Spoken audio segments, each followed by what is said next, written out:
Puji Tuhan, Bapak Ibu Saudara, kalau hari ini lagi-laginya kita diberikan satu kesempatan untuk Tuhan datang ke rumah Tuhan.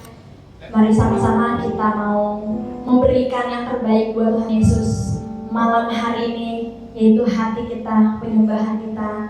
Sama-sama kita bersatu di dalam doa, kita satukan hati kita. Bapa yang sangat mengasihi kami sangat bersuka cita dan bahagia Tuhan, karena kami punya Allah yang begitu besar. Kami punya Allah yang merupakan sahabat bagi kami, yang memperhatikan, mempedulikan hal sekecil apapun dalam kehidupan kami. Terima kasih Tuhan, Kau selalu mengasihi kami dengan sempurna. Kami mengucap syukur kalau sepanjang minggu ini Kau menyertai kegiatan kami, pekerjaan kami, studi kami. Tidak ada satu hal pun yang kami kekurangan, semua karena kemurahan Tuhan saja. Dan malam ini Tuhan, kami mau bersama-sama, kami mau menanggalkan, kami mau melupakan masalah pergumulan kami, dan kami mau sungguh-sungguh datang ke hadirat-Mu untuk memuliakan nama-Mu. Karena kami percaya Tuhan, dalam hadirat-Mu ada kuasa. Dan ketika kami datang dengan sungguh-sungguh segenap hati kami, Engkau hadir di dalam hati kami. Ajar kami terus Tuhan, untuk semakin mengenal pribadi-Mu dalam kehidupan kami. Hanya dalam nama Yesus Tuhan. Amin. Silakan duduk dalam hadirat Tuhan, saudara. Mari sama-sama malam hari ini kita akan memuji Tuhan, kita akan menyembah Dia, dan kita akan mengucapkan setiap kata dengan iman dalam pujian ini, bahwa Tuhan tidak pernah berjanji jalan selalu rata, langit selalu biru, namun Dia selalu menyertai. Mari sama-sama berikan tepuk tangan yang terbaik buat Tuhan Yesus. Mari datang dengan hati yang penuh sukacita di hadapan Tuhan. Tuhan tak pernah janji langit selalu biru, tetapi Dia berjanji selalu menyertai. Tuhan tak pernah janji jalan selalu rata, tetapi Dia berjanji berikan kekuatan. Katakan dengan iman, jangan pernah menyerah, jangan berputus asa. Mujizat Tuhan ada saat hati menyembah. Jangan pernah menyerah, jangan berputus asa. Mujizat Tuhan ada bagi yang setia dan percaya.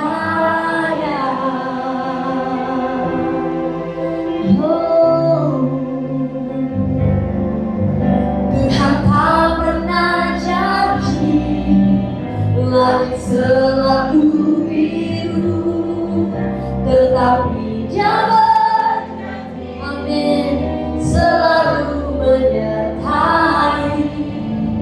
Tuhan tak pernah janji jalan selalu rata, tetapi Dia berjanji berikan kekuatan. Katakan dengan iman, jangan pernah menyerah, jangan berputus asa.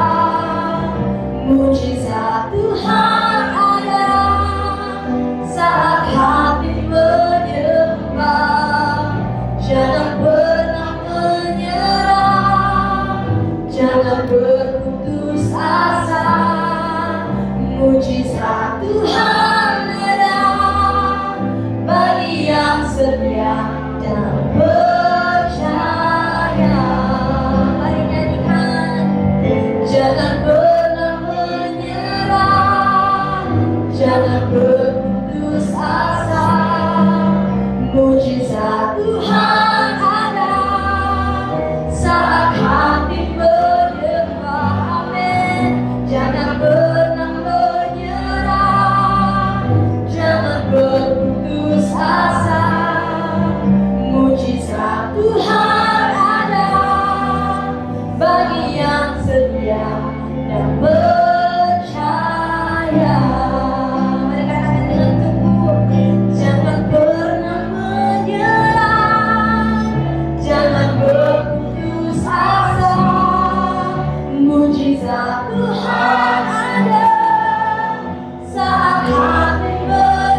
yang setia dan percaya. Jangan pernah menyerah, jangan pernah menyerah, jangan berputus asa.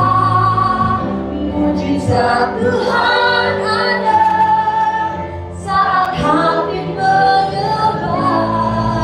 Jangan pernah menyerah, jangan berputus asa. Mujizat Tuhan ada bagi yang setia dan percaya. Kami percaya Tuhan, mujizat Tuhan ada bagi yang setia dan percaya. Mujizat-Mu, mujizat Tuhan ada bagi yang setia dan percaya. Berikan tepuk tangan yang terbaik buat Tuhan. Kami percaya Tuhan, mujizat-Mu senantiasa ada saat kami percaya, saat kami menyembah. Kau nyatakan mujizat-Mu dalam hidup kami. Terima kasih Tuhan buat setiap jalan-jalan. Terima kasih Tuhan buat setiap mujizat.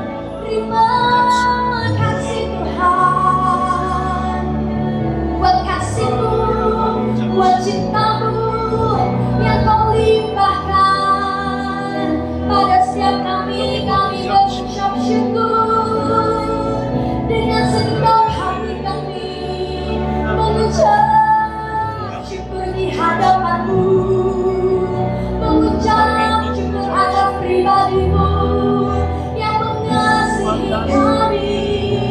Oh, kami mau datang dengan haus, kami mau datang dengan rindu. Lawat setiap kami. Oh, thank you Lord, thank you Jesus. Mari naikkan ucapan syukur-Mu.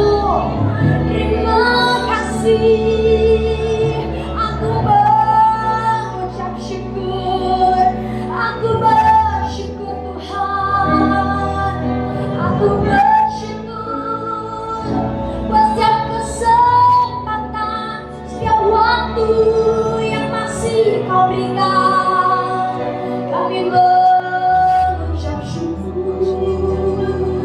Oh, mujizat-Mu nyata dalam hidup kami, dan kami mengalaminya Tuhan. Aku percaya, maka aku berkata-kata, mujizat-Mu nyata. Oh, thank you Lord, thank you Jesus, thank you Jesus, thank you Holy Spirit. Mari sama-sama kita berdiri di hadapan Tuhan, saudara. Mari nyatakan dengan iman bahwa Dia adalah pembuat mujizat sejati dalam kehidupan kita. Hari ini kami Tuhan yang mau percaya bahwa setiap hal yang terjadi dalam kehidupan kami, semua mujizat yang daripada Tuhan. Kau yang membelah laut Tuhan, Kau yang meneduhkan badai, dan kami percaya Kau mengubah kehidupan kami Tuhan. Oh, yang membelah laut, yang teduhkan badai, yang mustahil terjadi karena kuasa-Mu yang pegang hidupku, yang bukan jalan bagiku. Kau membuat mujizat sejati. Mari nyatakan dengan iman di hadapan Tuhan yang membelah laut, yang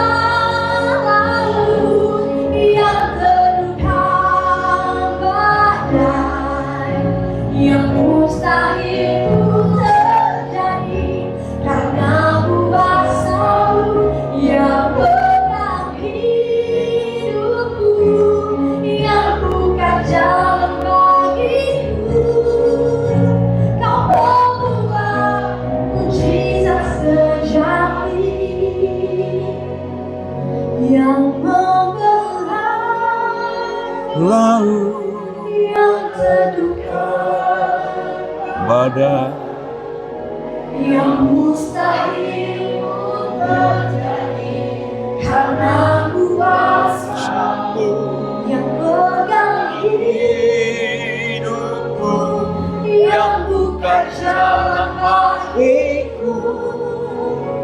Kau membuat mujizat terjadi.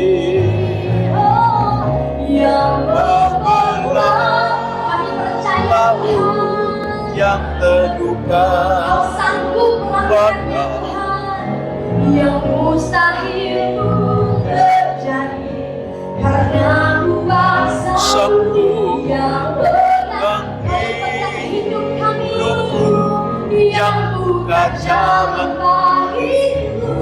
Yes, Kau membuat mujizat sejati. Dengan penuh kekaguman katakan, Kau membuat mujizat sejati. Yes, Kau Tuhan kami.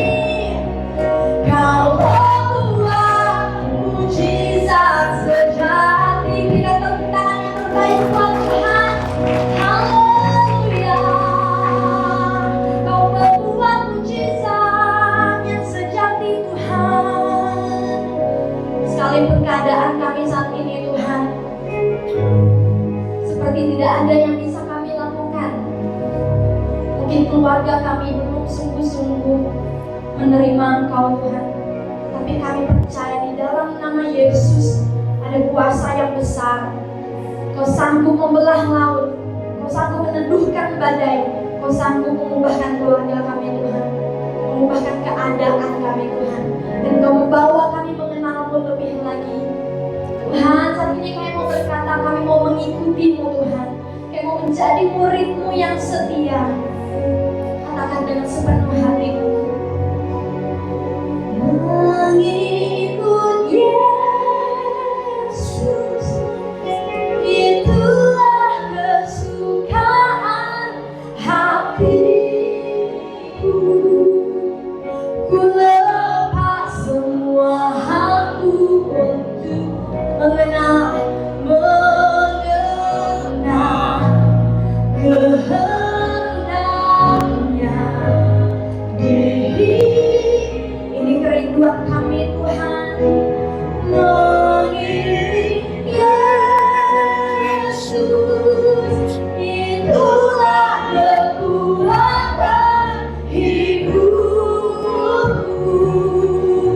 Ku yakin anugerahnya mampu jadi aku, hamba yang benar.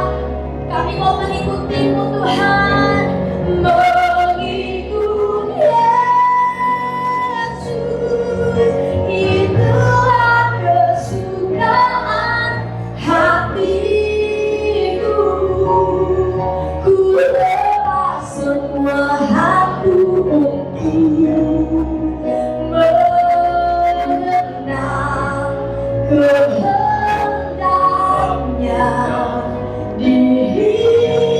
Kami mau mengiring-Mu Tuhan, mengiring Yesus, itulah kekuatan hidupku. Ku yakin anugerah yang mampu jadikan hamba yang berkenan selalu, mengikut Yesus, itulah kesukaan hati. Rinduan kami Tuhan, ku lepas semua hakku untuk mengenal-Mu, mengenal kehendaknya di hidupku, mengiring Yesus, Yesus, itulah kekuatan hidupku. Ku yakin anugerahnya mampu jadikanku hamba yang berkenan. Selalu ku yakin anugerahnya mampu jadikanku hamba yang berkenan selalu. Tuhan, terima kasih banyak. Sepanjang minggu Tuhan sudah menyertai dan memberkati kami. Satu hal yang kami minta terus, Tuhan, bakar kembali api menyala-nyala dalam hidup kami, supaya kami semakin sungguh hidup Tuhan. Kami semakin semangat melayani, kami semakin semangat menjadi murid Kristus. Tuhan, Engkau tidak pernah tinggalkan kami. Setiap kesulitan, pergumulan-Engkau selalu hadir. Sore hari ini Tuhan, kami mengucap syukur. Terima kasih sepanjang minggu. Berkat-Mu, kelimpahan-Mu, keluar masuk kami dilindungi oleh kuasa-Mu yang ajaib. Kami mengucap syukur semuanya Tuhan. Bila hari ini kami ingin dengar firman-Mu, firman-Mu yang menguatkan dan meneguhkan hati kami. Orang yang mau berikan hikmat dari surga, biar kami mendengar dengan tulus hati. Kami buka hati kami untuk kemuliaan-Mu Tuhan. Dalam nama Tuhan Yesus kami berdoa dan mengucap syukur. Haleluya. Amin. Sebelum duduk, salam kanan kiri, katakan Tuhan Yesus memberkati. Silakan duduk kembali, Bapak Ibu. Shalom. Ibadah sore hari ini, tadi ada sebagian ibadah satu, ada ibadah kedua. Jadi terbagi mungkin persiapan bikin kue, masak untuk hari Selasa. Hari Selasa jangan lupa kita ibadah di sini hari Selasa jam berapa? 8. Wah, udah hafal dah. Jam 8. Persiapkan dengan baik. Pakai baju merah semua. Biar Om kata itu lebih. Karena kita merayakan perayaan Imlek bersama, jadi kita isi dengan kebaktian supaya sahabat-sahabat, keluarga-keluarga yang jauh, yang datang dari kampung-kampung, yang dari kota-kota yang mudik kembali bisa beribadah dengan kita, bisa mendengar firman Tuhan dengan baik. Itu tujuannya Bapak Ibu. Jadi hari ini kita akan belajar satu firman Tuhan dalam Yesaya pasal 55 ayat ke-8 dan 9. Yesaya pasal 55 ayat 8 dan 9 berbunyi begini. Sebab rancanganku bukanlah rancanganmu dan jalanmu bukanlah jalanku. Demikianlah firman Tuhan. Seperti tingginya langit dari bumi, demikianlah tingginya jalanku dari jalanmu dan rancanganku dari rancanganmu. Rancangan kita tidak sama dengan rancangan Tuhan. Jalan kita tidak sama dengan jalan Tuhan. Kemauan hati kita tidak sama dengan kemauan hatinya Tuhan. Tapi kadangkala kita berusaha memaksa Tuhan untuk mengerti hati kita. Kadangkala kita memaksa Tuhan untuk mengerti keadaan kita, nasib kita. Dan ada banyak orang akhirnya kecewa. Kenapa? Merasa ikut Tuhan, tapi kok tidak ada perubahan. Merasa ikut Tuhan, tapi kok nggak ada sesuatu yang terjadi dalam hidupnya. Selalu begitu terus. Sehingga kekecewaan itulah yang membuat orang akhirnya jauh dari Tuhan dan tinggalkan Tuhan. Kenapa?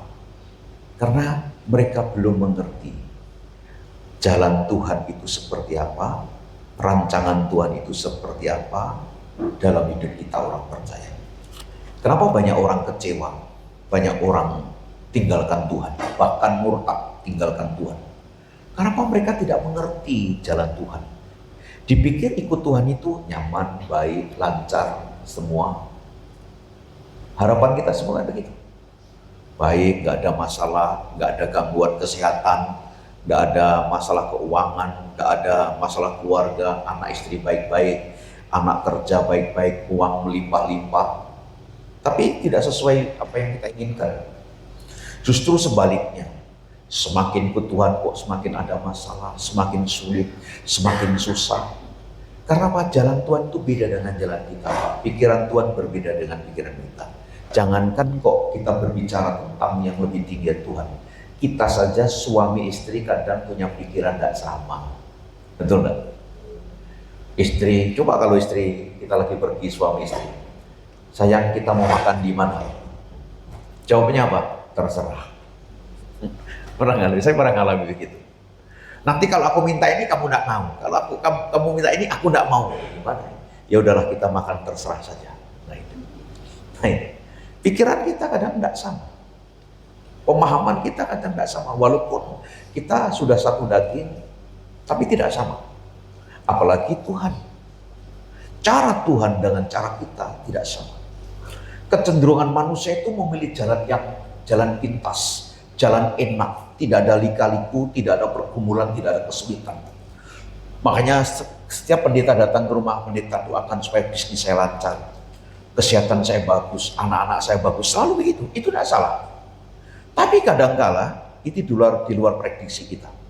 Kita kadang-kadang seperti, kok seperti ini Tuhannya, maunya kok seperti ini Tuhannya, seperti itu. Saya ingat jalan hidup saya Bapak Ibu, jalan hidup saya berpikir dulu saya punya cita-cita, saya SMA, keluar SMA, saya habis SMA, saya ngambil jurusan IPA, karena saya ingin jadi dokter, tapi nggak dapat beasiswa. Itu, saya lihat orang tua saya miskin, saya suka IPA, saya suka kedokteran, saya suka kesehatan, sangat suka sekali, makanya saya ambil jurusan IPA. Habis ambil jurusan IPA, selesai, saya nggak sekolah dokter karena uangnya terlalu besar. Sementara keadaan orang tua saya sangat tidak mau. Akhirnya saya kuliah ngambil jurusan sosial politik. Karena saya juga mampu di bidang itu. Saya berpikir saya jurusan sosial politik, saya membuat rencana planning dalam hidup saya. Habis S1, saya mau ambil S2 hukum. Setelah itu saya mau jadi pejabat atau birokrat sejenisnya. Tapi jalan Tuhan itu beda. Di tengah keterpurukan, di tengah ketidakmampuan saya bertemu dengan Tuhan Yesus. Tuhan jumpai saya secara pribadi. Dan hidup saya mengalami satu perubahan secara radikal. Saya tinggalkan hidup saya yang lama. Saya betul-betul mendengar panggilan Tuhan dalam hidup saya. Dan saya nggak sembarang jadi hamba Tuhan itu buat saya itu nggak sembarang. Kenapa? Itu panggilan benar-benar. Saya dipanggil, saya minta tanda dari Tuhan. Berapa kali minta tanda dari Tuhan dan itu tepat sekali. Karena saya nggak percaya. Saya ingin buktikan dulu apakah ini panggilan Tuhan dalam hidup saya atau tidak. Dan saya sepenuhnya percaya kepada Yesus. Dan sampai saat ini. Dan itulah Pak, jalan saya dan jalan Tuhan beda. Kalau saya mengikuti jalan saya dulu, saya tidak ketemu Bapak Ibu di tempat ini. Dan saya tidak pernah Imlek Pak. Nah itu, saya tidak pernah dengar namanya Tayan. Tidak pernah dengar saya. Nah, karena jalan Tuhan dalam hidup saya, garisnya itu luar biasa. Sehingga hari ini saya ada di sini karena apa? Tuhan memberikan jalannya bagiku yang luar biasa. Lebih baik, lebih luar biasa daripada yang saya pikirkan. Makanya Bapak Ibu, Tuhan sekarang, Bapak Ibu duduk di tempat ini, Tuhan sedang menyiapkan jalanmu jauh lebih besar, jauh lebih baik, jauh lebih baik. Amin. Katakan kanan kirimu, jalannya sudah disiapkan. Jalan kemana? Kuburan atau mana? Janganlah. Nah ini, jalan kita sudah disiapkan Tuhan. Tuhan sedang mempersiapkan kita jauh lebih baik. Coba Bapak Ibu pikir baik-baik. 20 tahun lalu, pernah nggak kok berpikir kok ada di sini? 20 tahun lalu. Nggak pernah kan? Apalagi Pak Loceng, nggak jelas ini. Pak Sekong nih, apalagi Pak Bangkong nih, apalagi itu, nggak jelas. Mereka tidak pernah ke gereja. Tapi jalan Tuhan membawa dia ngikuti, dengar panggilan Tuhan, tersentuh panggilan Tuhan, respon, dia ngikuti jalan Tuhan. Akhirnya hari ini ada di sini.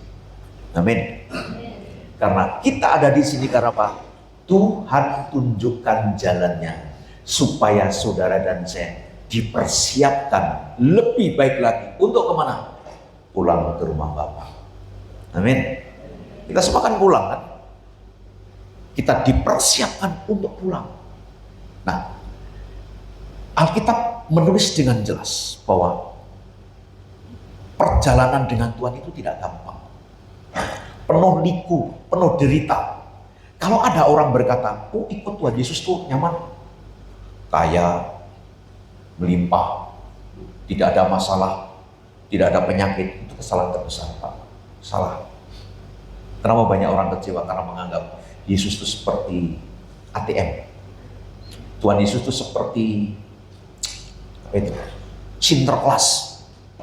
Kasih hadiah. Kalau saya nggak kasih hadiah, akhirnya saya nggak mau dengan Tuhan. Itu kesalahan terbesar. Makanya orang tidak siap menderita. Ikut Tuhan Yesus pasti menderita. Katakan, saya pasti menderita. Ditolak orang, dianggap jahat oleh orang, dipitnahkan segala yang jahat. Itulah jalan Tuhan. Kalau jalan manusia selalu yang enak-enak, terus makan enak, duduk enak, tidur enak, semua nyaman. Tapi jalan Tuhan tidak. Sebaliknya jalan Tuhan itu sulit, susah. Alkitab berkata, kamu bukan hanya dipanggil untuk selamat, tapi kamu juga dipanggil untuk menderita karena Kristus. Menderita. Nah, ini. Ada satu firman Tuhan, Lukas 13:24.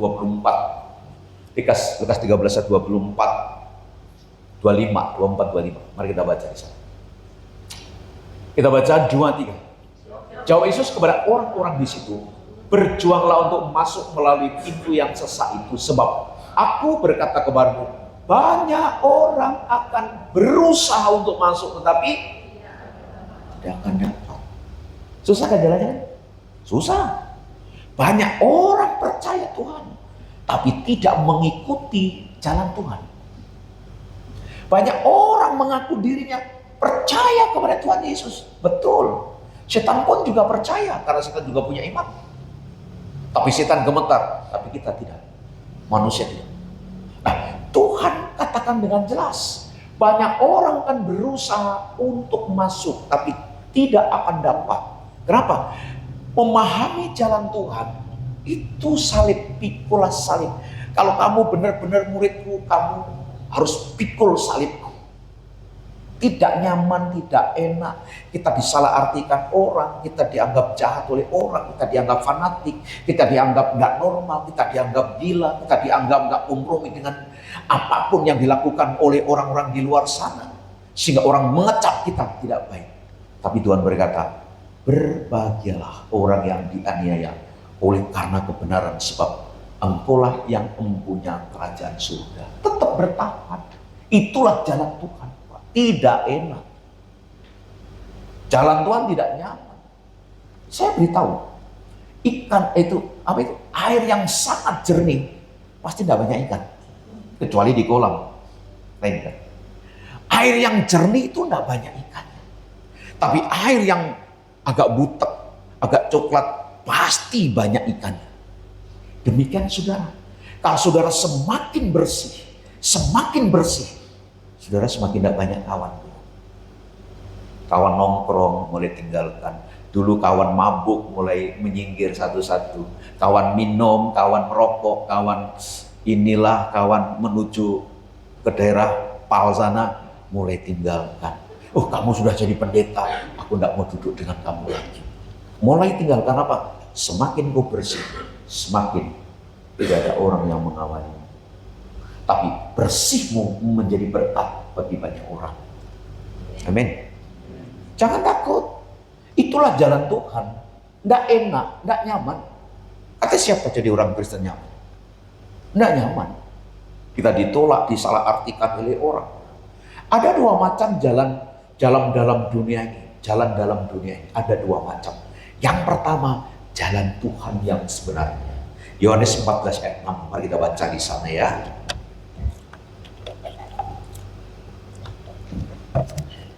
Kita baca 2-3. Kata Yesus kepadanya, akulah jalan dan kebenaran dan hidup. Tidak ada seorang pun yang datang kepada Bapa kalau tidak melalui aku. Hanya satu-satunya orang yang berani di muka bumi ini yang berkata, akulah jalan, akulah kebenaran, akulah kehidupan itu. Yesus sumber kebenaran, Yesus jalan satu-satunya ke surga, dan Yesus sumber hidup itu. Hanya Yesus yang bisa buat, hanya Yesus yang bisa mengatakan. Yang lain semua mati. Memang semua tokoh agama mati di dunia ini. Yesus pun juga mati, tapi bedanya Yesus bangkit dari kematian dan hidup sampai hari ini. Sekarang Yesus ada di mana? Alkitab berkata, aku menunggu kamu di surga. Dan saya tidak minum anggur lagi, aku tidak minum anggur lagi sampai kamu ada, kamu bersamaku di surga. Kita akan ada bersama-sama minum perjamuan yang ada di surga. Tuhan Yesus sedang menunggu saudara dan saya untuk perjamuan anak domba. Makanya jangan menyerah, jangan tinggalkan Yesus, jangan, tidak boleh.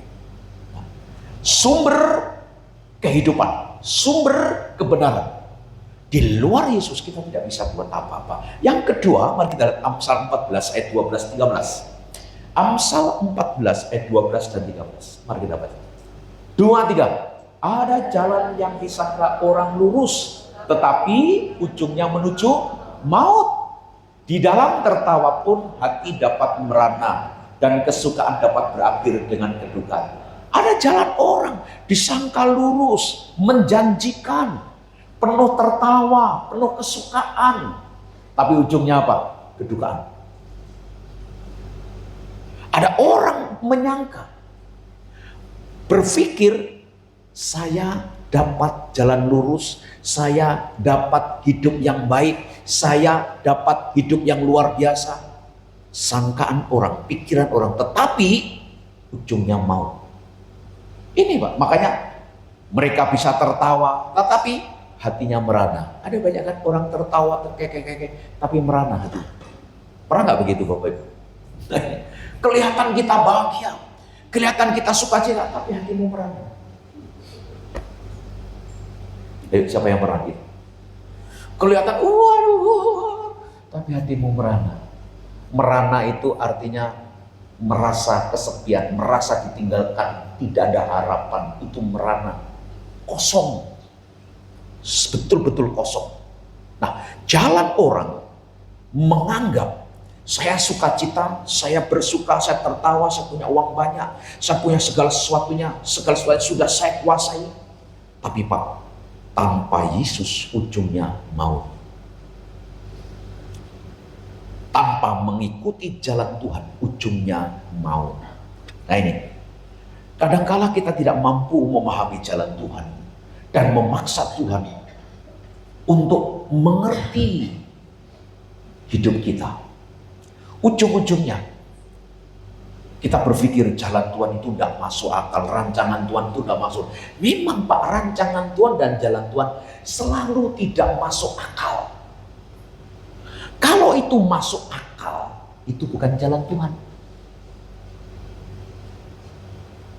Makanya orang-orang yang tidak mengerti tentang kekristenan, dia berkata begini, Kristen itu agama yang tidak masuk logika. Kitab yang tidak masuk logika. Ya memang. Bagaimana masuk logika? Air berubah jadi anggur. Masuk logika? Tuhan membelah laut. Masuk logika? Tidak masuk akal. Orang sudah 1 minggu, 2 minggu mati dibangkitkan Tuhan. Orang 38 tahun lumpuh bangkit seketika. Tidak masuk akal. Tuhan meneduhkan laut. Tidak masuk akal. 5 roti 2 ikan dikasih makan 5.000, masuk akal? Tidak masuk akal. Mungkin ibu-ibu sudah persiapan di rumah. Nanti kalau ada keluarga datang, tamu datang, Saya potong ayam, potong babi, potong apalagi semua bisa dipotong. Karena berpikir kalau saudara datang, kalau nggak dikasih makan jauh-jauh, rasanya gimana? Iya kan? Dari kampung sana sini, mau Imlek tempat kita, minimal makan pakai ayam kota lah. Ayam kampung susah, ayam kota saja. Minimal makan pakai babi, walaupun babi agak mahal, tapi saya berusaha persiapkan. Nah ini, Tuhan bisa menciptakan hal-hal yang mustahil menjadi nyata. Sadrak, Mesak, Abednego masuk ke dapur api, nggak masuk akal. Masuknya 3 orang, yang dilihat raja 4 orang. Siapa satunya? Tuhan Yesus. Daniel di gua singa. Singa nggak dikasih makan 1 minggu, berhari-hari.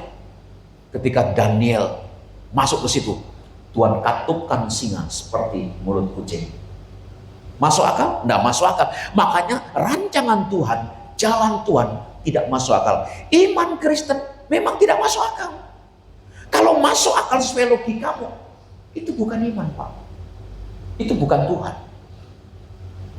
Makanya kenal Tuhan, itu nggak bisa pakai logikamu. Harus pakai percaya imanmu. Makanya cara memahami Tuhan, saudara harus paham. Kadang-kala begini, Pak. Jalan Tuhan itu selalu bertentangan dengan apa yang kita harapkan. Kita punya rencana A, tiba-tiba Tuhan merubah planning B. Kita punya begini, tiba-tiba kok jadi begini sih, nggak sesuai perencanaan sih. Gitu. Nggak sesuai ekspektasi saya sih. Bila yang tidak sesuai keinginan kita cepat-cepat menyimpulkan, ini bukan dari Tuhan. Dan sebaliknya, jika jalan Tuhan tidak seperti yang kita harapkan, kita langsung berkata, itu bukan dari Tuhan. Karena apa? Tidak masuk akal. Mau kita masuk akal. Coba murid-murid ditanya Yesus, adakah makanan di antara kamu? Oh, nggak ada Tuhan. Nggak ada. Gimana kita kasih makan orang sebanyak ini Tuhan? Oh, ada anak kecil yang punya 5 roti 2 ikan. Bawa ke sini, ucap syukur sama Tuhan. Bagi. Waktu habis mengucap syukur, mungkin para murid yang sedang pegang roti, pegang ikan, gimana ya? Coba kalau kita sama-sama ke sana, bagi, ini bagi ke sana, bagi ke sana. Waktu kita terima itu, kita pasti bertanya-tanya, gimana ini bisa orang makan 5.000? Tapi mereka percaya, bagi, sisa 12.40, nggak masuk akal. Ikut Tuhan memang tidak masuk akal. Jalan Tuhan tidak masuk akal. Rancangan Tuhan tidak masuk akal. Tapi yang tidak masuk akal itulah menjadi masuk akal. Kalau saudara mempercayai, makanya bacanya ayat firman Tuhan 2:3. Tidak ada yang mustahil bagi orang percaya. Masa pendeta orang tumor kanker disembuhkan, didoakan tumang-tang dalam nama Yesus sembuh. Mana bisa hilang? Ya buktinya hilang. Kanker tumor. Masa orang buta cuma diusuk-usuk dalam nama Yesus sembuh, bisa melihat? Ya bisa melihat. Karena apa? Tuhan bisa membuat sesuatu yang mustahil menjadi nyata. Itulah jalan Tuhan. Itulah rancangan Tuhan. Tuhan bisa membuka jalanmu, Tuhan bisa menutup jalanmu juga. Ini Pak. Makanya kita mempercayai Tuhan yang membelah laut. Kita mempercayai Tuhan yang meneduhkan badai. Kita mempercayai Tuhan yang membangkitkan orang mati. Nggak masuk akal semua. Itulah jalan Tuhan. Nah ini, pertanyaannya, mengapa Tuhan memiliki cara mendesain jalannya sedemikian rupa yang nggak masuk akal itu? Pertanyaan yang pertama, mengapa Tuhan mendesain jalan-jalannya sedemikian rupa? Nggak masuk akal. Maksudnya apa sih Tuhan? Baca bagian A. Maksudnya apa? Kita baca 2-3. Tuhan ingin mendidik kita berjalan dengan iman, supaya tidak berfokus hal-hal lain yang mudah membuat orang bersungut-sungut dan kecewa. Tuhan suruh mendidik iman kita. Kalau kau berjalan dengan apa yang kau lihat, kita ini kecewa, Pak. Kita melihat orang kekurangannya pasti kecewa. Kita lihat orang kegagalannya pasti kecewa. Tuhan ngajari kita jangan lihat kekurangan orang. Tuhan ngajari kita jangan lihat apa yang kamu lihat sekarang. Kalau kita terfokus melihat yang sekarang, Pak, mandek iman kita. Tapi Tuhan mengajari kita, mendidik kita, iman kita supaya Pak, melihat yang lebih besar. Karena apa? Bersama Tuhan Yesus kita bisa lakukan perkara yang besar. Amin. Satu ayat firman Tuhan tentang bangsa Israel. Mazmur 106 ayat 7 sampai 9. Mari kita baca di sana. Mazmur 106 ayat 7 dan 9. Sampai 9. Kita baca 2, 3. Nenek moyang kami di Mesir tidak mengerti. Katakan, tidak mengerti. Tidak mengerti. Saya juga kadang tidak mengerti. Ulang lagi. Saya juga kadang tidak mengerti. Oke? Terus, perbuatan-perbuatanmu yang ajaib. Tidak ingat besarnya kasih setiamu, tapi mereka memberontak terhadap yang maha tinggi di tepi laut teberau. Bayangkan. Orang Mesir ceritanya siang malam minta tolong sama Tuhan supaya dibebaskan dari perbudakan selama ratusan tahun di tanah Mesir. Mereka hidup sebagai budak, caranya sebagai budak, makanannya budak juga. Dan apa yang terjadi? Mereka menghadapi kekejaman yang luar biasa. Di tengah jeritan orang Mesir itu, Tuhan mendengar, Tuhan tampilkan namanya Musa. Musa ketemu Tuhan melalui satu perjumpaan ilahi. Semak belukar berapi, tapi semak belukar tidak terbakar. Nah, masuk akal kan? Logikanya, kalau api membakar semak belukar pasti habis. Tapi ini semak ini tidak terbakar. Singkat cerita, Musa disuruh Tuhan membebaskan bangsa Israel dari perbudakan Mesir. Musa itu siapa? Pembunuh, lari dia. Lari dari Mesir. Tapi Tuhan tangkap dia menjadi seorang pemimpin besar, nabi besar yang luar biasa. Musa merasa tidak mampu. Tuhan, aku ini tidak mampu Tuhan. Aku sini susah ngomong, aku ini gagap ini tuh. Tuhan, cari yang lain aja dah. Cari yang lain aja. Enggak, kamu yang kusuruh. Tuhan bisa pakai seseorang bukan dari kehebatannya, bukan dari kelebihannya, tapi dari hatinya yang tulus. Kadang-kadang orang yang merasa bisa, orang yang merasa mampu justru sulit untuk dipakai Tuhan. Sulit, kenapa? Ininya jalan. Tapi orang yang memberikan hatinya, Tuhan pakai. Bangsa Israel keluar dari tanah Mesir. Nah, mereka berpikir ke tanah perjanjian enak, ada susu dan madu begitu melimpah-limpah. Di tengah jalan mereka menghadapi begitu banyak hal. Di tepi laut teberau, laut merah, di depan laut yang begitu dalam, di belakang ribuan tentara Mesir mengejar. Mereka bersungut-sungut. Mati kami di sini, mati kami di sini. Tapi Tuhan memakai Musa sehingga laut itu terbelah. Begitu luar biasa. Tapi orang Israel masih tidak mau bertobat, Pak Israel. Walaupun tiap hari melihat mujizat. Mereka tidak mengerti kenapa diputar-putar selama 40 tahun di padang gurun. Untuk apa? Mendidik imannya. Mendidik pikirannya supaya pikirannya jangan kayak pikiran budak. Sama, Pak. Kenapa kita tidak bisa maju?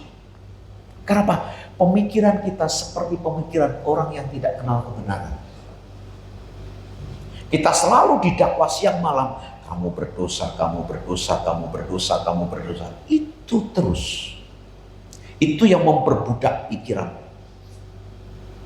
Orang Mesir, orang Israel selalu saya budak, saya budak, saya budak, saya budak, saya budak. Itu mengubah pemikiran itu tidaklah gampang. Sehingga isinya berontak, isinya berontak, isinya berontak terus. Pagi tidak ada makanan, dia marah-marah sama Musa. Coba kalau kami di tanah Mesir, kami bisa makan bawang prei, kami bisa makan adonan roti, kami bisa makan mentimun sebagainya. Ini mati. mati kami di sini. Musa teriak sama Tuhan, Tuhan kirimkan makanan, roti langsung dari surga. Setiap hari lihat roti mereka bosan. Kadang-kadang kita juga bosan juga. Bosan lihat roti terus, mana terus bosan. Coba dikirim daging. Masa kami makan roti tiap hari? Berdoa Tuhan kirim burung puyuh daging luar biasa. Waktu perjalanan terus itu, orang Israel masih tidak ngerti juga. Bayangkan siang hari panas padang gurun itu terik sekali Pak. Bisa 45 derajat loh. Panasnya padang gurun. Tapi Tuhan punya kasih setianya. Tuhan kirimkan tiang awan. Tiang awan. Supaya apa? Dingin. Malam hari itu padang gurun bisa dingin dia di bawah 0 derajat Celcius. Makanya orang bisa hipertermia. Bisa pecah-pecah bibir, kedinginan, bisa pecah pembuluh darah. Malam hari Tuhan kirim tiang api supaya hangat. Tapi masih tidak mengerti. Masih tidak mengerti. Kadang-kala kita juga gitu, masih tidak mengerti. Tuhan sudah kasih berkat, Tuhan percayakan berkat, Tuhan percayakan kesehatan, Tuhan percayakan banyak hal dengan keluarga kita. Masih juga nggak ngerti maksud Tuhan, jalan Tuhan. Kenapa tidak ngerti masalahnya? Kita tidak mau dididik iman kita oleh Tuhan. Cuma ayat ke-8, mari kita baca. Namun diselamatkannya mereka oleh karena namanya untuk memperkenalkan keperkasaannya. Diharditnya lautan beraur sehingga kering di bawahnya mereka berjalan melalui samudera yang seperti melalui padang gurun. Masih tidak mengerti. Mari kita lihat Mazmur 95 ayat 10 sampai 11. 40 tahun aku jemu kepada angkatan ini. Maka kataku mereka suatu bangsa yang sesat hati. Dan mereka itu tidak mengenal jalanku. Orang yang mengenal jalan Tuhan Pak, dia tidak pernah menyalahkan Tuhan ketika dia punya masalah. Ini orang Israel menyalahkan Tuhan terus. Coba kami di Mesir aman. Kami tidak kelaparan. Kami tidak kedinginan. Kami banyak air bisa minum air. Selalu menyalahkan. 40 tahun Tuhan putar-putar di padang gurun supaya apa? Mendidik iman. Kadang-kala Tuhan izinkan kesulitan-kesulitan dalam hidup kita untuk apa? Mendidik imanmu. Kalau imanmu terdidik, karaktermu terdidik. Kalau imanmu terdidik, sikapmu terdidik.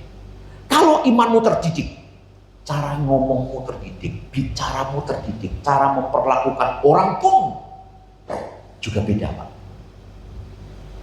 Itu. Ke gereja pun juga beda.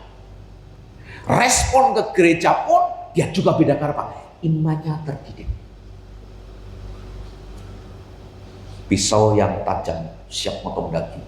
Coba Bapak itu ketika mau motong daging, pisaunya tumpul, rasanya gimana? Kan nggak mungkin pakai silet.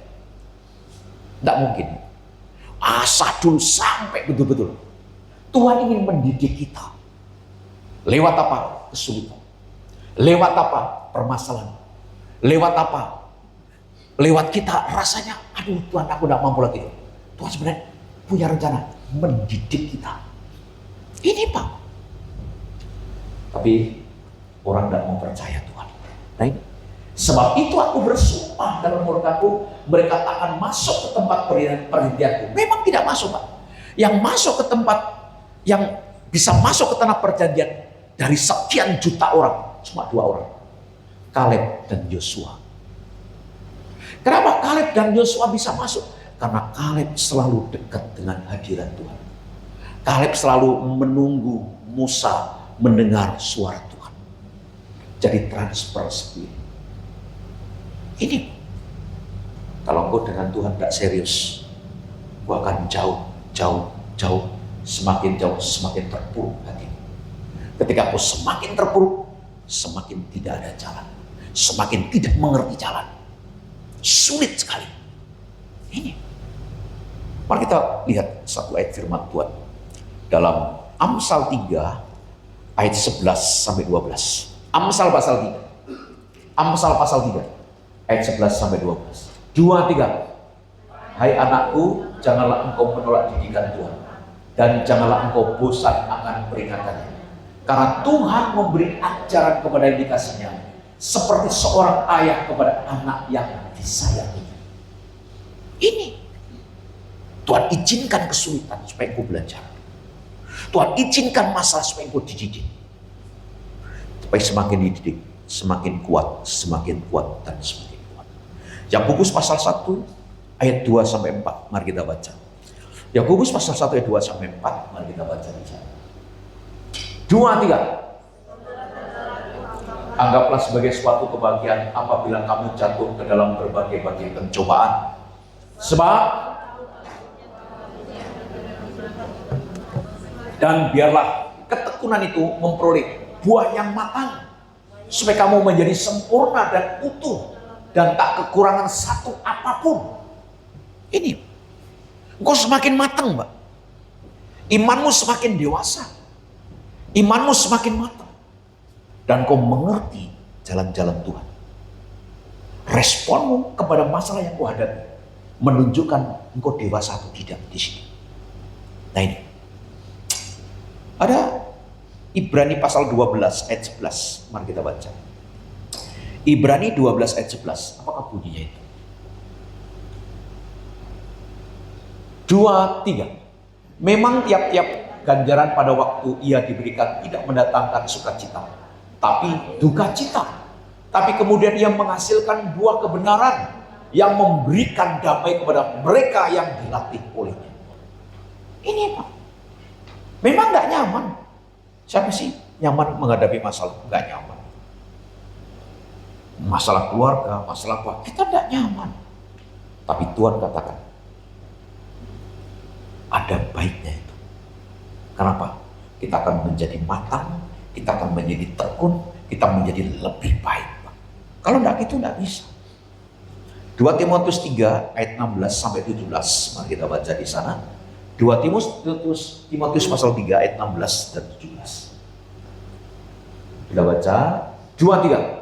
Segala tulisan yang diilhamkan Allah memang bermanfaat untuk mengajar, untuk menyatakan kesalahan, untuk memperbaiki kelakuan, dan untuk mendidik orang dalam kebenaran. Dengan demikian, tiap-tiap manusia punyalah diperlengkapi untuk setiap perbuatan baik. Supaya engkau diperlengkapi menjadi setiap perbuatan baik, engkau perlu diajar, engkau perlu ditegur, engkau perlu dinasihati, engkau perlu diingatkan. Makanya kalau saya ingatkan lewat khotbah, jangan tersinggung. Lihat kanan kiri, katakan, jangan mudah tersinggung. Engkau sedang diperingatkan, engkau sedang ditegur. Ya pendeta ini pasti gini menyinggung saya melulu minggu depan datang ke gereja. Apa sih, saya nggak mau ke gereja. Imlek kalau pendeta datang, saya tutup pintunya. Saya tulis pakai kertas di depan pintu, dikatakan pendeta dilarang masuk. Jangan marah. Kenapa? Firman Tuhan, ilham dari Allah, bermanfaat, mengajar, menyatakan kesalahan, memperbaiki kelakuan, mendidik orang dalam kebenaran. Supaya apa? Engkau diperlengkapi untuk apa? Perbuatan yang baik. Supaya engkau menjadi lebih baik, lebih diberkati, lebih diberkati. Amin. Itu jalan Tuhan beda, Pak. Banyak orang ingin mencari aman, makanya dia tidak punya prinsip dalam hidup dia. Kenapa? Kalau orang ingin mencari aman, ingin diterima semua orang, dia berusaha menyenangkan hati semua orang. Coba kalau saya khotbahnya cuma 15 menit, setuju tidak kira-kira? Pura-pura. Bapak, Ibu, Saudara, mari kita bangkit baca firman, kita berdoa. Tinggal 7 menit. Biarlah Bapak Ibu diberkati, pulang sehat kuat, semakin gemuk, semakin makmur, rezekinya limpah-limpah. Dalam nama Yesus, amin. Kita berdoa, kita pulang. Kebaktian setengah jam selesai. Apalagi yang jauh-jauh kayak Pak Ako dari Batang Tarang, kayak Pak Engkoy dari Batu Baja, batu besi. Udah batu keras tambah besi lagi, keras itu kira saya namanya itu. Jauh-jauh gimana saya nanti? Tidak bisa, Pak. Engkau tidak terdidik. Pertanyaannya, engkau ke gereja ngapain? Halo, ke gereja ngapain? Aku ingin dengar yang lucu-lucu di gereja. Enggak usah ke gereja. Setel pulang, setel film, Dono Kasino Indro. Pasti lucu-lucu. Dono Kasino. Gue juga begini kan. Indro sampai hari ini masih suka nonton, lucu soalnya. Ingat waktu saya masih kecil. Saudara-saudara, engkau dididik lewat kesulitan. Engkau dididik lewat kebenaran firman. Responmu menunjukkan engkau dididik. Responmu gimana? Coba kalau anaknya Bu Indis tiba-tiba, "Ma, kita beli petasannya. Nanti malam lebaran, malam lebaran. malam Imlek, petasannya yang 200 shoot kita nyalakan di dalam rumah."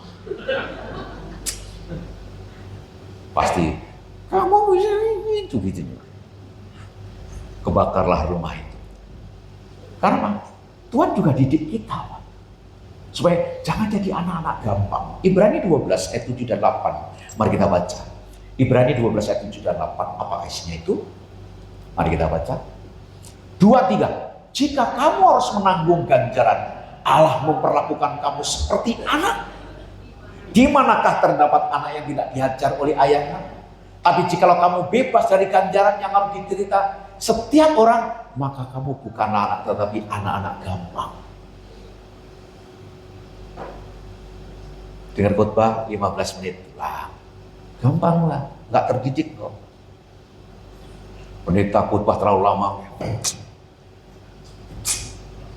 langsung bikin status di Facebook. Tukang obat. Tukang obat nih. Kapok ke gereja sih. Dipoto pendetanya pas lagi monyong lagi. Aduh susah. Nah itu, saudara-saudara. Itu Tuhan tidak mau kita menjadi anak gampang. Saudara punya anak, pasti kamu nanti berhasil, kamu sukses, kamu kaya lebih daripada saya. Itu harapan kita orang tua. Nggak mungkin bapaknya tukang becak. Nah, karena bapak tukang becak, kalau bapak mati teruskan kamu jadi tukang becak. Sampai cucu cicit jadi tukang becak. Seorang tukang becak punya mimpi anaknya harus jadi juragan becak. Seorang penoreh anaknya harus jadi juragan getah. Betul? Nggak mungkin. Udah miskin diwariskan kemiskinan lagi. Nggak mungkin kita seperti itu. Tuhan juga gitu. Tuhan mendidik kita untuk lebih bagus, lebih bagus, lebih bagus. Kolose 3 ayat 2. Kolose 3 ayat 2. Mari kita baca Bapak Ibu. Kolose 3 ayat 2 dan seterusnya. Ayo tampilkan. Kolose 2 pasal 3 ayat 2. Kolose pasal 3 ayat 2. Pikirkanlah perkara yang di atas, bukan yang di bumi. Jangan salah, bukan berarti ya udahlah aku mikir surga tiap hari. Salah. Engkau harus juga perlu makan. Perlu makan? Perlu pakaian? Perlu yang lain-lain kan? Perlu healing enggak? Nih Bapak Kong sama Ibu mau healing. Saya juga healing Pak, hari Selasa sampai hari Sabtu. Rumah jemaat. Saya kalau Imlek sampai 4 hari, 5 hari, gimpor terakhir. Biasanya saya demam terakhir karena saya capek sekali. Tapi saya berusaha datang. Gitu. Supaya Pak, jemaat juga menunggu saya. Saya masih ingat nenek Siangin. 4 hari nunggu saya. Nggak keluar rumah. Aduh sudah nenek tunggu, nenek nggak keluar nunggu cucu. Aduh nek, minta maaf. Akhirnya saya datang. Ini kuenya seadanya, nggak apa-apa, yang penting kita doa. Pulang selesai dari situ, mau ikan asin, sangat mau lah ikan asin, dikasih 1 kantong plastik. Sudah terlambat mengunjungi, masih dikasih berkat, luar biasa itu. Saya berusaha kunjungi semua, semampu saya. Kalau saya tidak mampu, saya tidak kunjungi. Karena terlalu banyak dan sangat capek sekali. Tapi saya berusaha membuat. Pikirkanlah Tuhan. Seakan Tuhan datang besok pagi. Bekerjalah dengan semangat seakan 1000 tahun lagi engkau akan hidup. Ada istilah itu. Kerja, kerja. Kata siapa itu? Presiden siapa? Kerja, kerja, kerja. Kerja melulu sampai tua. Kita kerja dan juga memikirkan Tuhan. Makanya hari Minggu, hari di mana kita menyerahkan, mengucap syukur dengan Tuhan. Tuhan terima kasih, Kau sudah berkati sepanjang minggu ini Tuhan. Terima kasih banyak Tuhan. Hari Minggu berapa jam? 1,5 jam. Paling lama. Kalau ke warung kopi berapa jam? Kalau C? Gak kehitung kan? Ini lama ke warung kopi ngobrol mulai dari Sabang sampai Merauke. Ini Pak, Tuhan inginkan, pikirkanlah Tuhan. Tapi engkau harus bekerja sekuat tenaga menghidupi penghidupan. Terus ketiga, mari kita baca. Apa isinya? 2, 3. Bersama dengan Kristus di dalam Allah. Terus 4, 2, 3. Apabila Kristus yang adalah hidup kita menyatakan diri kelak, kamu pun akan menyatakan diri bersama dengan Dia dalam kemuliaan. 5. Karena itu matikanlah dalam dirimu segala sesuatu yang duniawi, yaitu kenajisan, hawa nafsu, nafsu jahat, dan juga keserakahan yang sama dengan menyembah berhala. Jangan berhenti menyembah berhala di gunung, wah dosa, menyembah berhala. Pak, kita serakah, hawa nafsu, nafsu jahat, serakah, dan sebagainya. Itu sama dengan orang menyembah berhala. Terus, 6. Baca 2, 3. Semuanya itu mendatangkan murka Allah atas orang-orang durhaka. Dahulu kamu juga melakukan hal-hal itu ketika kamu hidup di dalamnya. Terus 8, 2, 3. Tetapi sekarang buanglah semua ini, yaitu marah, geram, kejahatan, fitnah, kata-kata kotor yang keluar dari mulutmu. Jangan lagi kamu saling mendustai, karena kamu telah meninggalkan manusia lama serta kelakuannya dan telah mengenakan manusia baru yang terus-menerus diperbarui untuk memperoleh pengetahuan yang benar menurut gambar kali. Buanglah semua marah, dendam, benci. Itu bukan jalan Tuhan. Jalan Tuhan, katakan, buang itu semua. Tapi jalan setan berkata, ikuti marah, benci, dendam, sakit hati, iri hati. Pelihara terus dalam hatimu, kata setan. Ujungnya apa? Kita tersiksa. Kita kehilangan damai. Kita kehilangan satu momen damai sejahtera dalam hidup kita. Apa yang dibuang? Apa yang dibuang?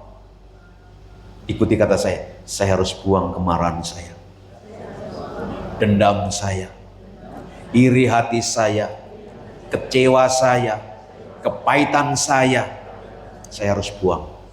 Itu bukan jalan Tuhan. Amin. Bapak Ibu suka nyimpen racun atau nyimpen emas?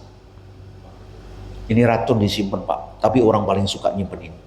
Disimpan, dendamnya disimpan terus. Sudah Imlek, sudah berapa kali, masih dendam terus. Selesaikan Tuhan dengan Tuhan. Amin. Bagian kedua, mengapa Tuhan mendesain jalannya kok sepertinya susah? Apa sih Tuhan maunya? Menguji imanmu. Imanmu diuji. Jangan berpikir ikut Tuhan itu nggak ada ujian. Ada Pak. Orang kaya diuji dengan kekayaannya, orang miskin diuji dengan kemiskinannya. Ketika saudara punya segala sesuatunya, punya uang banyak, punya segala sesuatu banyak, mau keluar negeri jadi, tinggal besok pesan tiket berangkat, bisa. Godaannya orang kaya, kesombongan. Yang kedua, apa godaannya? Yang laki cari perempuan, yang perempuan cari laki. Oh, yang berselingkuh sekarang bukan hanya laki saja, perempuan juga selingkuh loh Pak.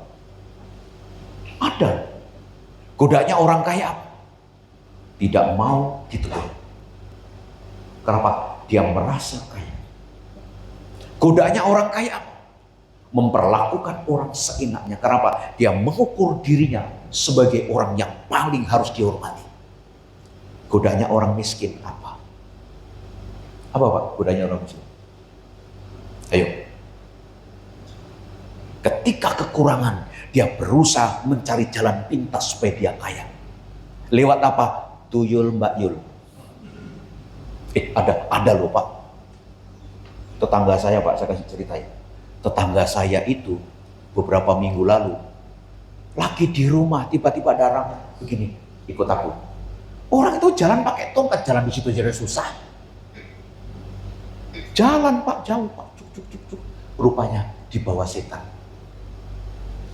Satu kampung heboh, dicari kemana-mana. Heboh semua satu kampung. 2 jam kemudian dia sadar, langsung balik. Waktu balik itu Pak, dia tahu orang mencari dia tahu, tapi ngomong nggak bisa. Setan bawa dia terbang. Cek. Jadi kalau naik pesawat nggak perlu pesawat Pak.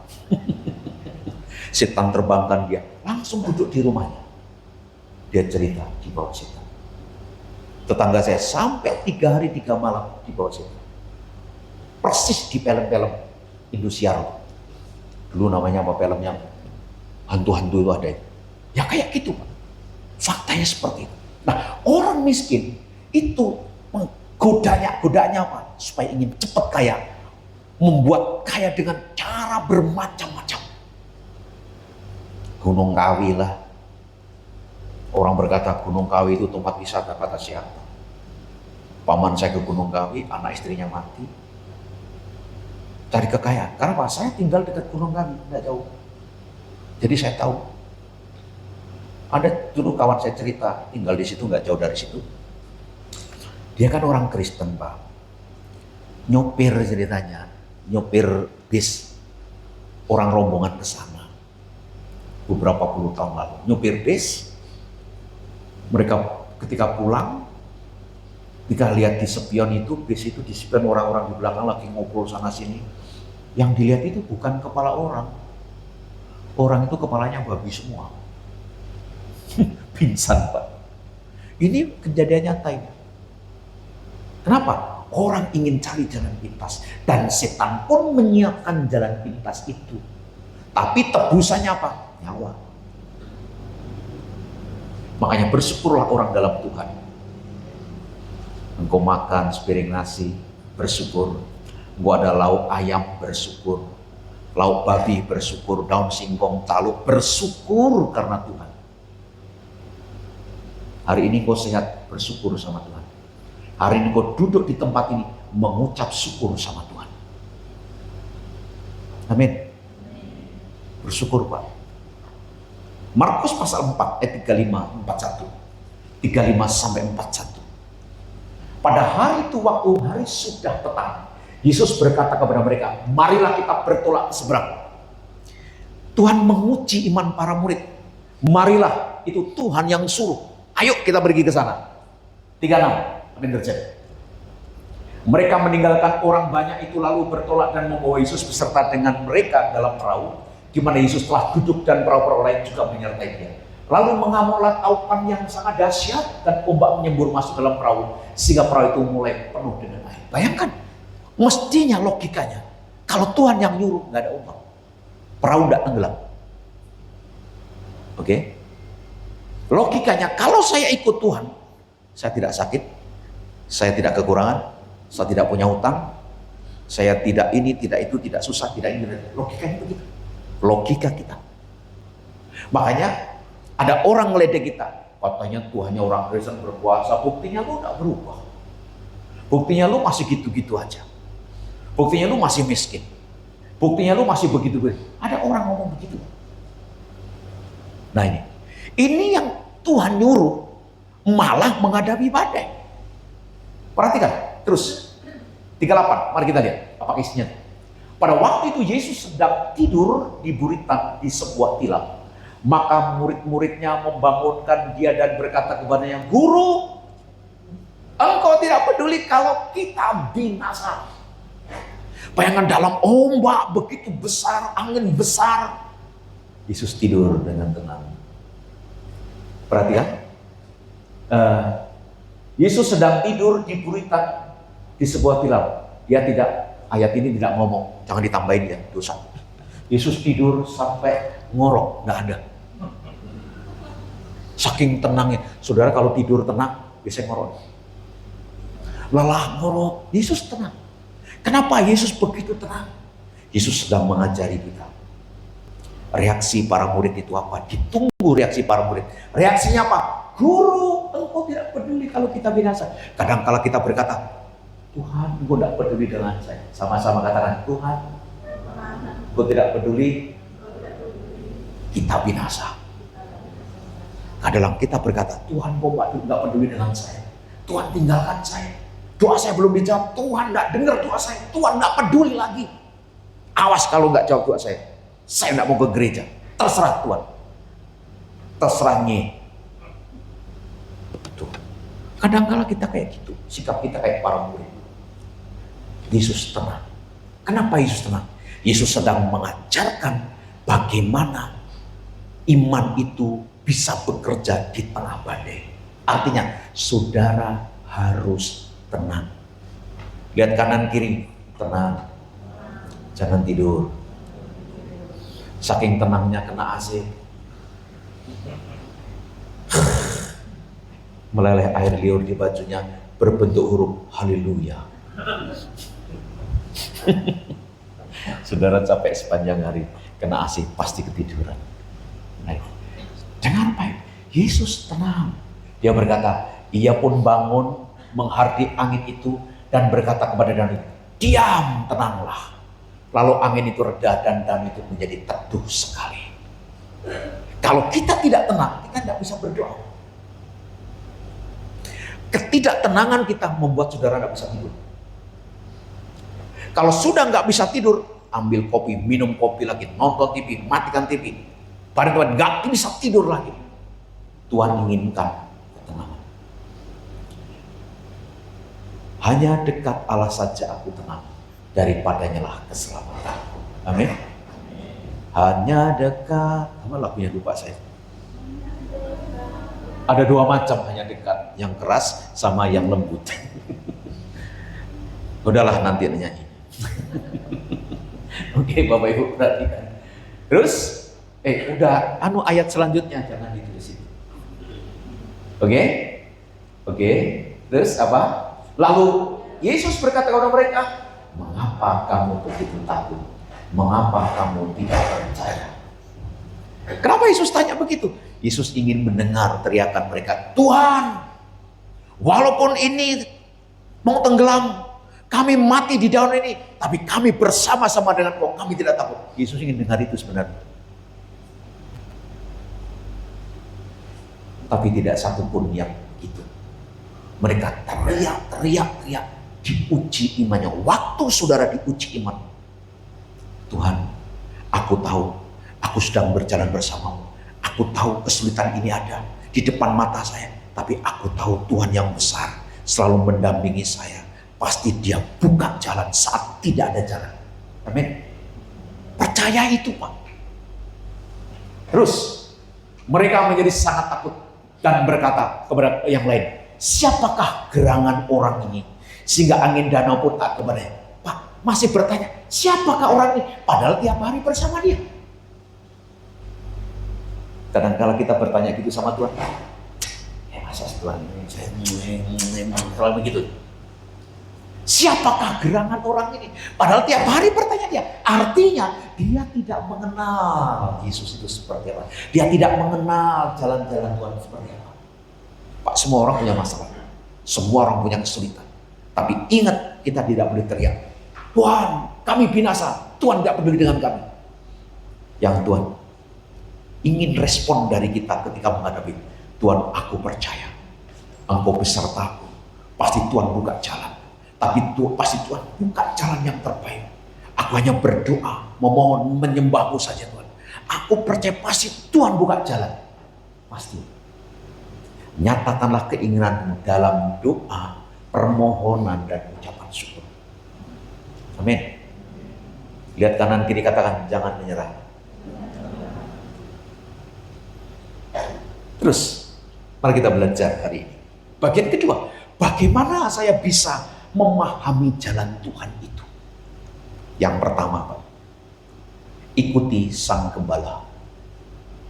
Siapa gembala kita? Yesus Kristus Tuhan, Gembala Agung. Yohanes 10 ayat 9 sampai 10. Mari kita baca di sana. 2, 3.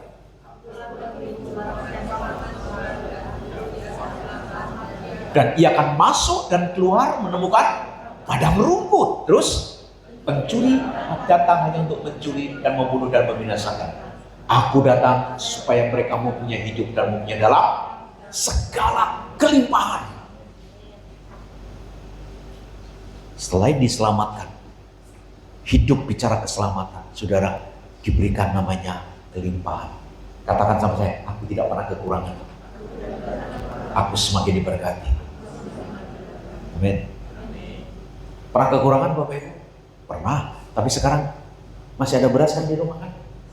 Waduh, pendeta tinggal 2 butir pendeta. Tuhan membuat kita tidak pernah kekurangan. Mazmur 23 ayat 1 dan 2. Mari kita baca Bapak Ibu ya. Mari kita baca di situ ya. Mazmur 23 ayat 1 dan 2. Perhatikan dengan baik. 2, 3. Tuhan adalah gembalaku, takkan Ia membaringkan aku di padang rumput hijau. Ia membimbing aku ke air yang tenang. Ayat ketiga.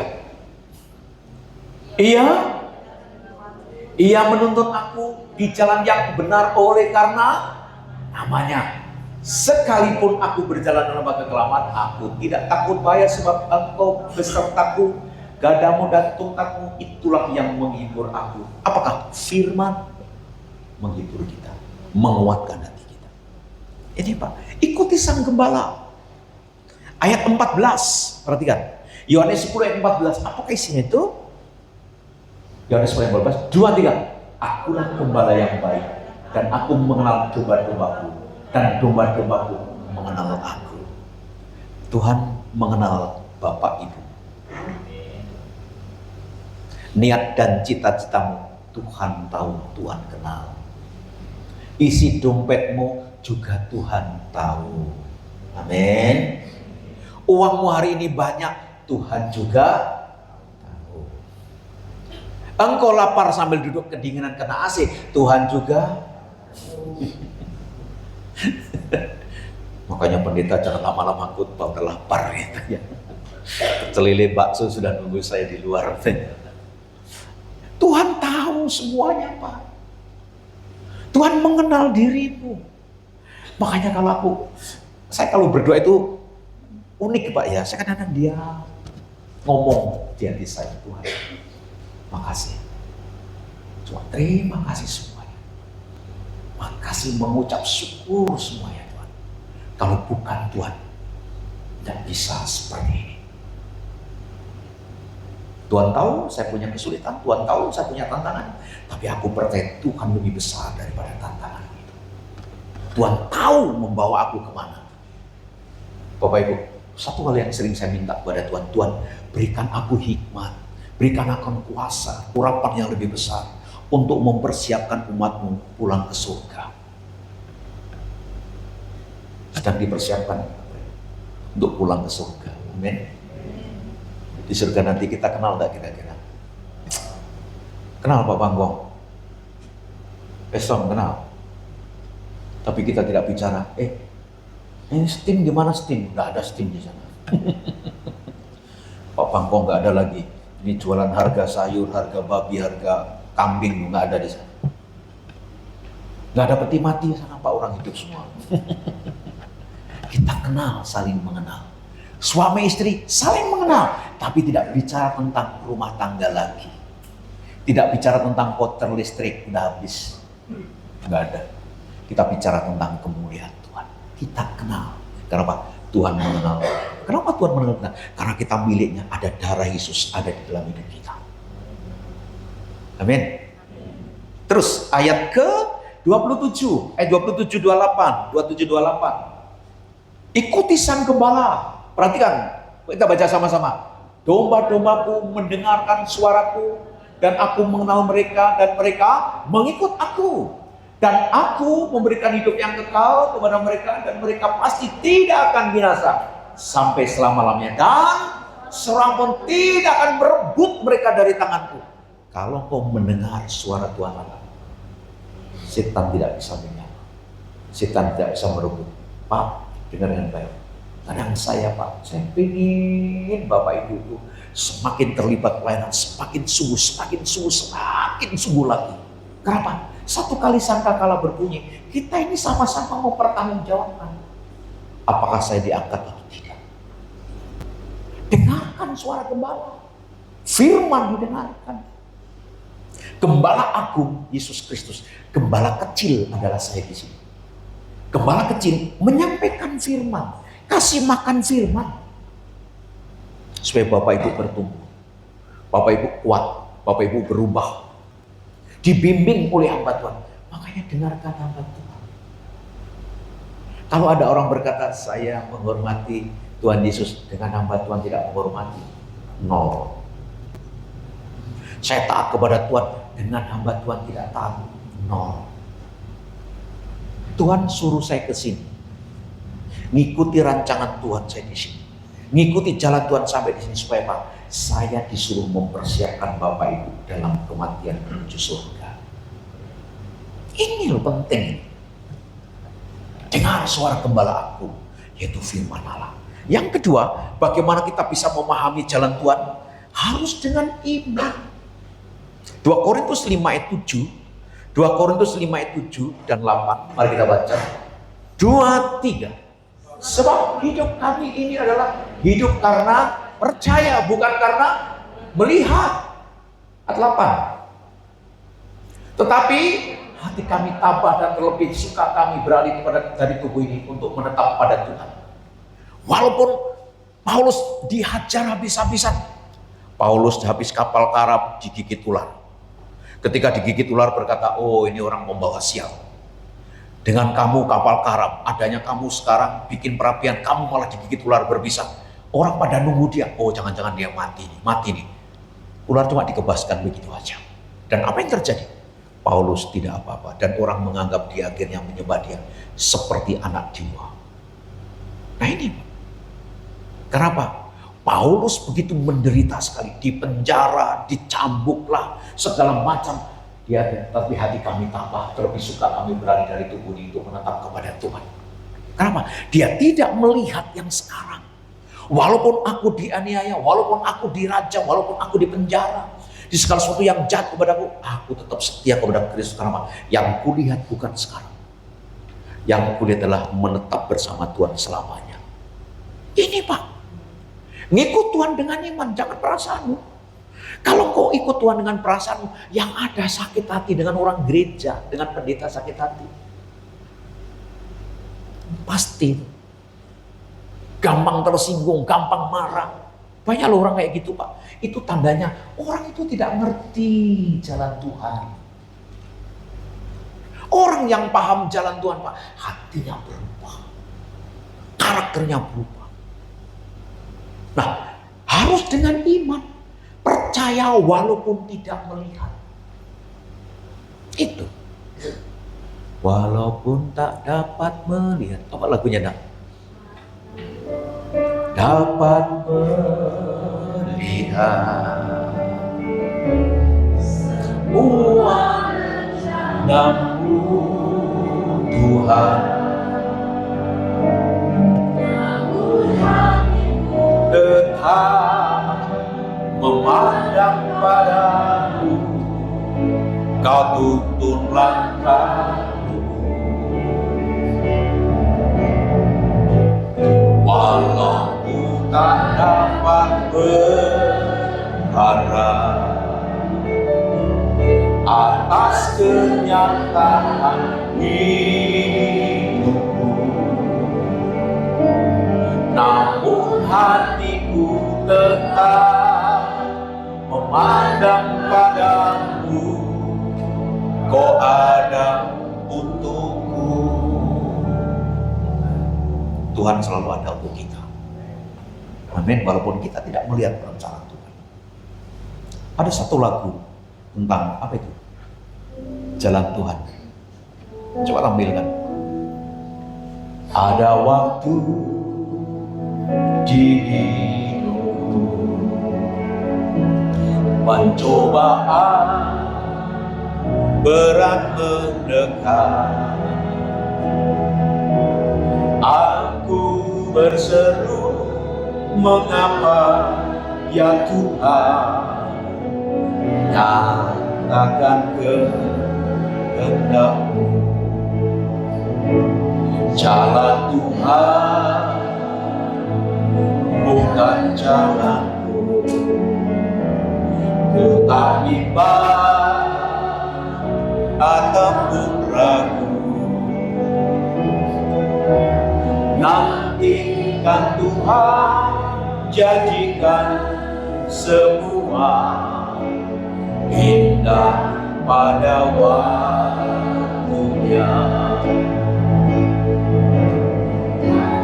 Tuhan masa depanku, pada Tuhan ku serahkan hidupku. Nantikan Tuhan berkarya, indah pada waktunya. Jalan Tuhan bukan jalan, rancangan Tuhan bukan rancangan. Ikuti saja Pak, setia saja dengan Tuhan, jangan kendor dengan Tuhan.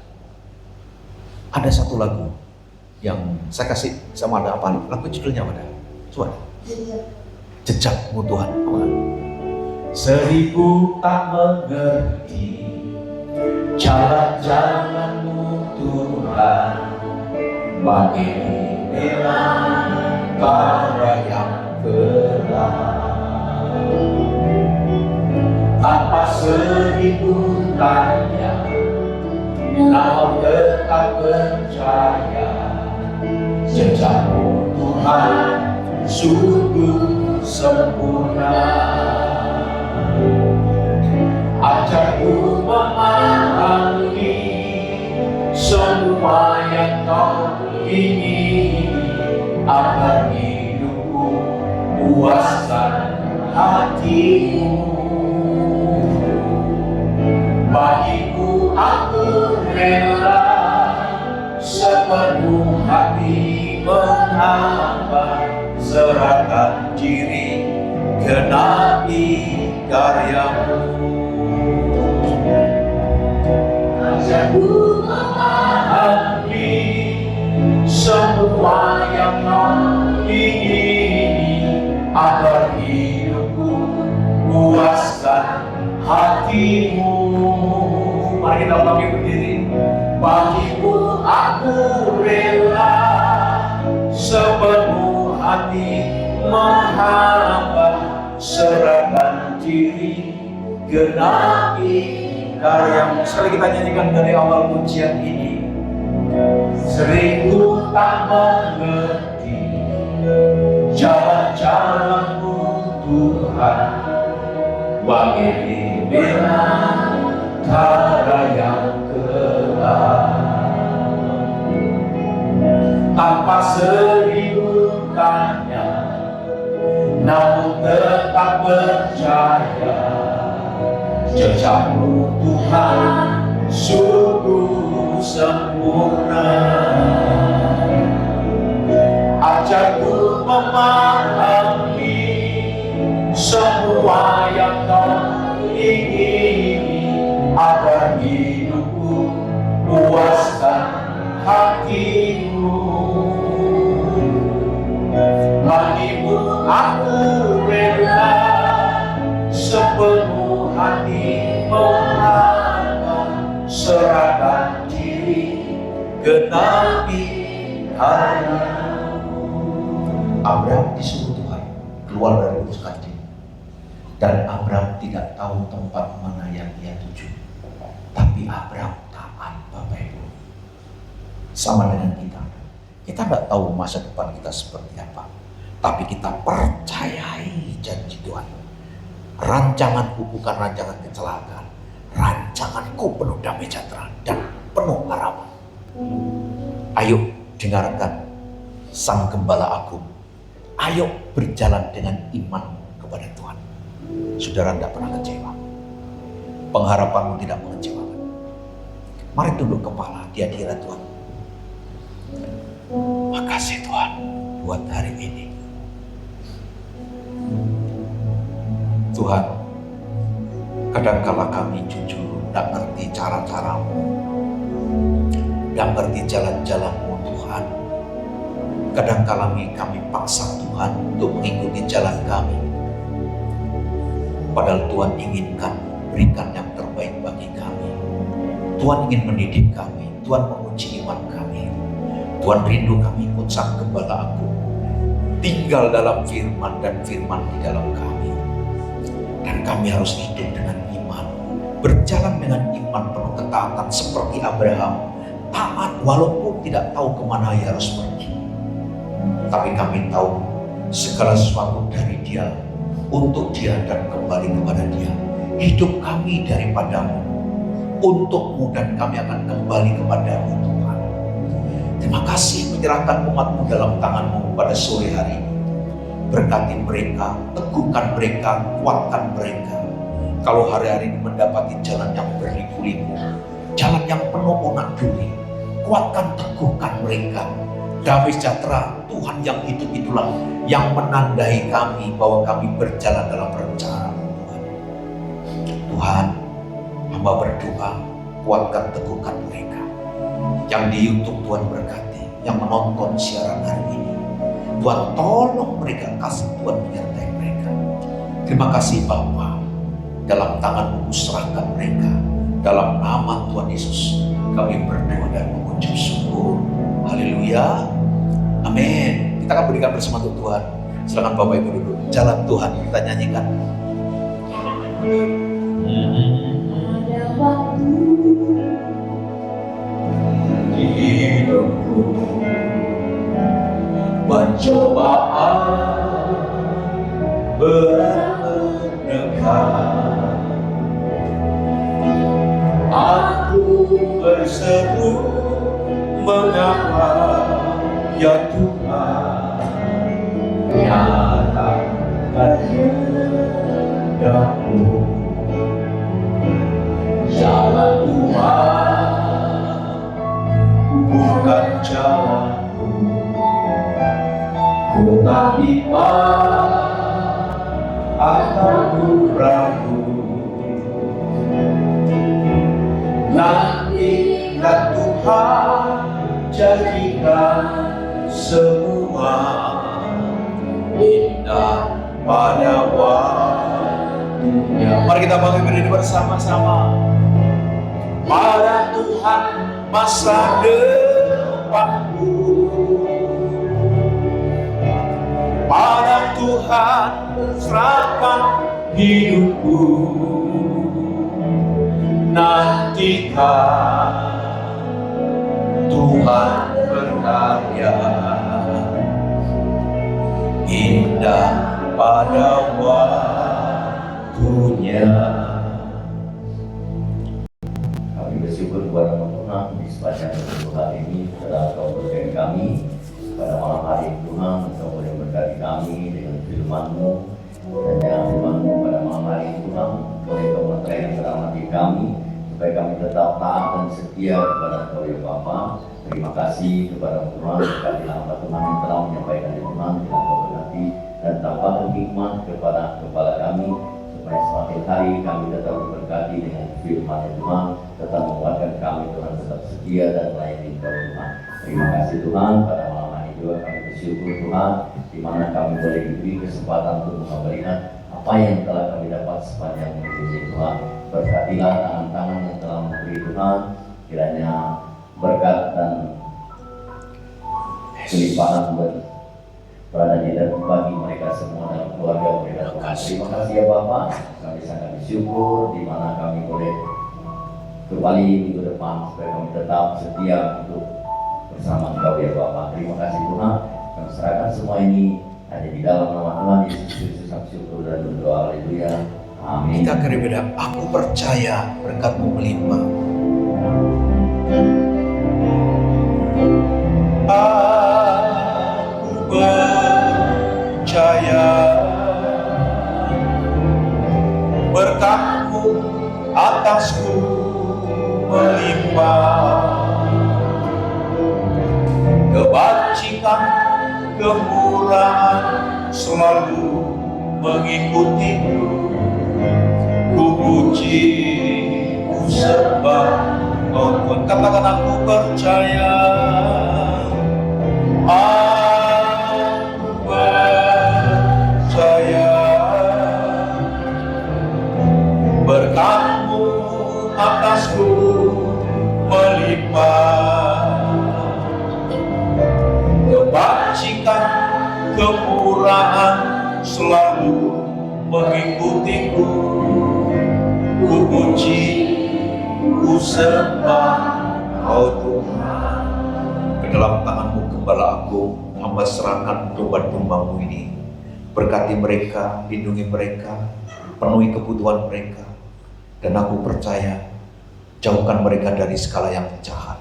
Maka Bapak Ibu sekarang saudara sekalian, pulanglah, terimalah berkat dari surga.